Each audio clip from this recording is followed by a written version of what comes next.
Sup? What do you want to say? Hey, you want to do an intro? Hey YouTube, welcome to our stuff. Yep. Yeah, we're just gonna talk. I got a drink, he's got a drink, he's got a paper, and you're watching us. Yeah, so we're gonna be explaining and talking about some tips for writing screenplays and scripts, just like all the movie, cinema type stuff. Just so you know, we are not film students. We've never done anything with our lives. We suck. You're not supposed to say that. We both got really bad grades in English, right? Did you? I mean, sure, yeah. My grade was really bad. Like, I wouldn't say horrible, but like just really bad. Just like I wouldn't say it was horrible. It was like really bad. So we're gonna tell you, or we're gonna try and inform you with these 7 tips on how to screenwrite, basically. Yeah, don't use your lack of knowledge as an excuse, because we don't have knowledge either. No. So, yeah. Okay, well, the first thing I got is we'd recommend that you write with someone else so you can share each other's ideas and, like, use each other to build off of each other. Yes. Yeah, I'll do the next one. Okay. So, if you're ever stuck, you got that writer's block, but you got a cool idea for a thing, you know what I'm saying? Have you ever been in that situation? I get there sometimes. So, tell the story from a new perspective. Find a character that you've never told the story from their perspective, you know? And do them. Do from them. Do them. To find your character you don't do very often. Tell the story from a new perspective. You want me to do the next one? Okay, I'll do the next one. Okay. Another one that we have is really easy, and it really changes everything and just destroys the entire plot that you have, but makes a way better plot. It's splitting it into 2 plots. Or 3. Or as many as you would like, but don't go over like 4. Think about it. The more stories you have inside your one story, the less story you have to write. You want to be careful with your words because you'll probably confuse people. So yeah, just try and keep it more simpler plots so people can understand each plot better. Would you like to do the next one? I'll do the next one. Yeah. Okay, try not to mess it up this time. If you ever have a writer's block, think back to when you were a young man or a woman, and just think about all your good times you've had, right? Or your sad times. Whatever you're writing, you need to match your mood, right? So if you're going for a dark, depressing vibe, you know what I'm saying? Go to your darkest memories, your most depressing memories, and use them for your story. If you have a good, happy story, go to your fun times and write that. Okay, don't worry about formatting, because that's just stupid. You don't need a format.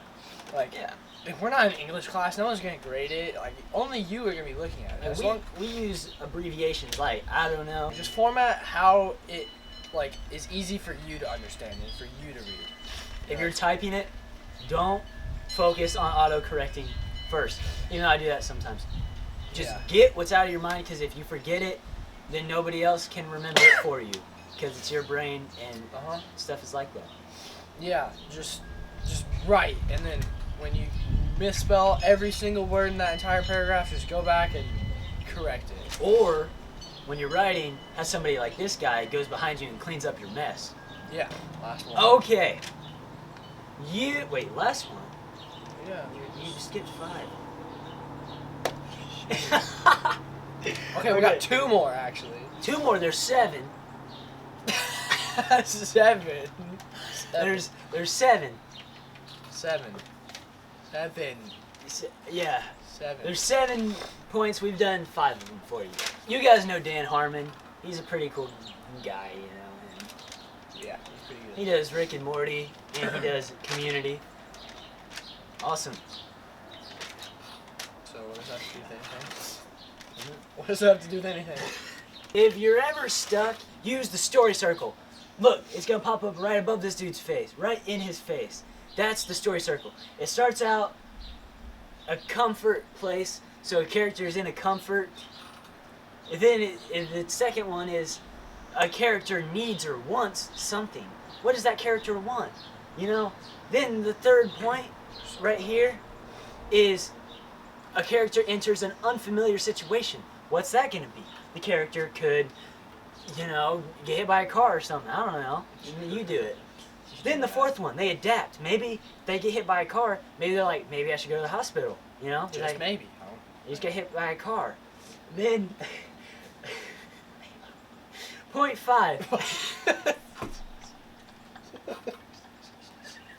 Point 5 is the character. Wait, what's point 5? Point 5 is the character gets what they want. So the character, whatever he wanted, let's say he wanted a newspaper, and he was walking, he gets hit by that car, then he goes to the hospital, right? He grabs a newspaper. Then he gets a newspaper. But then, point number 6, I don't think I'm doing this right.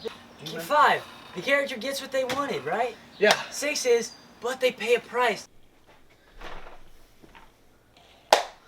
So I was editing and I realized that the camera shut off halfway through us recording. So we didn't get to tell you our last point and we didn't get to record an outro. So I'm going to do that right now. So it cut off right here. That's the worst thing ever. I know. Camera, I don't know what happened. I don't know if the card was full or what. We just emptied it. Not really sure. But anyways, continuing the story circle. Point 6 is pay a price. So let's say he found that newspaper, right? But when he goes to read it, he realizes he can't read. I don't know why. I'm just making up a story. There we go. Okay. Start off, dude wants a newspaper, gets hit by a car, goes to the hospital, finds a newspaper, can't read the newspaper, right? He gets super sad. He returns to his zone of comfort. He is just the normal dude, but now he can't read the newspaper. That's point 8, having changed. On to the next point. So point number 7 is write your characters realistically. Because the worst thing is, if you're watching a movie, watching a TV show, is when you see a character and they act not realistically. That's the worst thing. Like, somebody punches you, what are you gonna do? You're not gonna be like, hey, shake my hand. You're gonna punch him back, get mad, or something. You gotta make sure the characters act realistically. So how would you act in that situation? Or if your character is the complete polar opposite of you, then how wouldn't you react in the situation? Okay? Cool. On to the outro. Thanks for watching. Sorry we missed a video last week. It was a video, obviously, but the video, at the very end, it had something in it, and it had a set date, and we weren't sure if we were going to be able to keep that date. So I didn't release the video because I don't want to make any promises we can't keep up the deals, you know what I'm saying? So, like, subscribe, do this video, share. If you want to see more videos like this, make sure to comment, say, hey, we want more of the script writing, screenplay stuff, because, we like to do it. As you know, as I know, we are going through some stuff right now. These are hard times. It's hard to get everybody together to do the stuff we're trying to do. So, if you could, be patient with us. We got some big stuff coming. Hopefully, it comes on time, but I'm not going to make any promises. So, see you next time. Tell your mom. Thanks for watching.